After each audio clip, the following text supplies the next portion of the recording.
Ubutumwa bwiza uko bwanditswe na Matayo igice cya 15. Yesu ahinyura imyigishirize y'abafarisayo. Nuko abafarisayo n'abanditsi bavuye i Yerusalemu baza aho Yesu ari, baramubaza bati, ni iki gituma abigishwa bawe bataziririza imigenzo y'abakera, ntibajabike intoki mu mazi bagiye kurya? Nawe arabasubiza ati, namwe ni iki gituma mucumurira itegeko ry'Imana imigenzo yanyu? Kuko Imana yavuze iti, wubahe so na nyoko, kandi icyo ututse se cyangwa nyina bamwice. Ariko mwebweho muravuga muti, umuntu wese ubwira se cyangwa nyina ati, icyo najyaga kugufashisha nagituye Imana, umeze atyo ntahatwa kubaha se cyangwa nyina.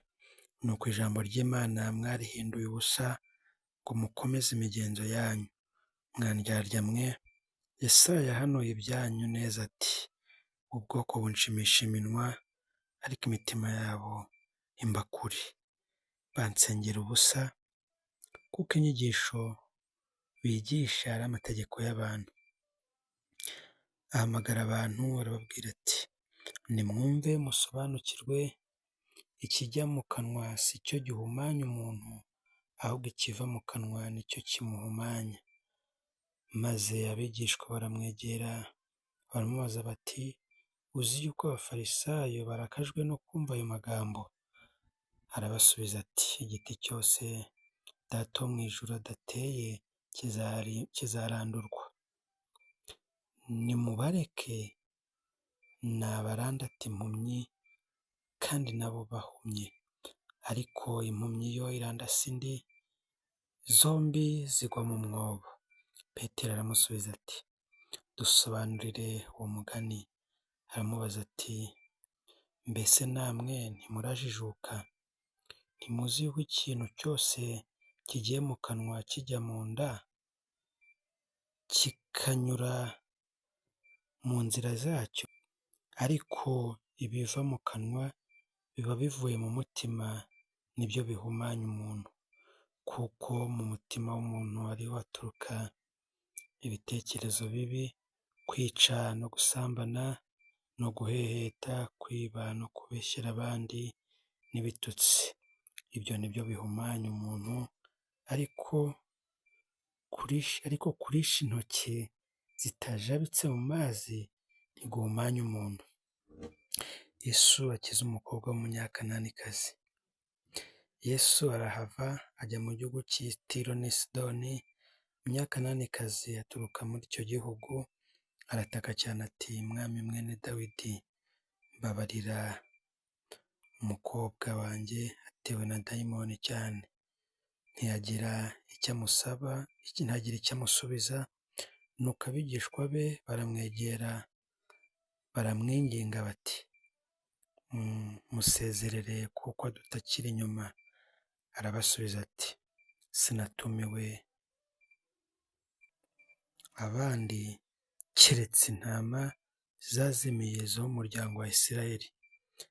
Nawe araza aramupfukamira aramubwira ati, mwami ntabara. Aramusubiza ati, si byiza kwenda ibyo kurya by'abana ngo mbijugunyire imbwa.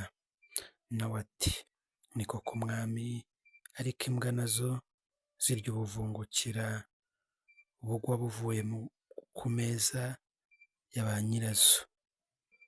Maze Yesu aramusubiza ati, mugore, kwizera kwawe ni kwinshi, bikubere uko ushaka. Umukobwa we aherako arakira.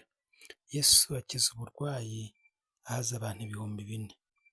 Yesu avayo ajya ku nyanja y'i Galilaya, azamuka umusozi aricara. Abantu benshi baza aho ari, bazana abacumbagira n'ibirema n'impumyi n'ibiragi n'abandi barwayi benshi, babarambika hasi imbere ye arabakiza.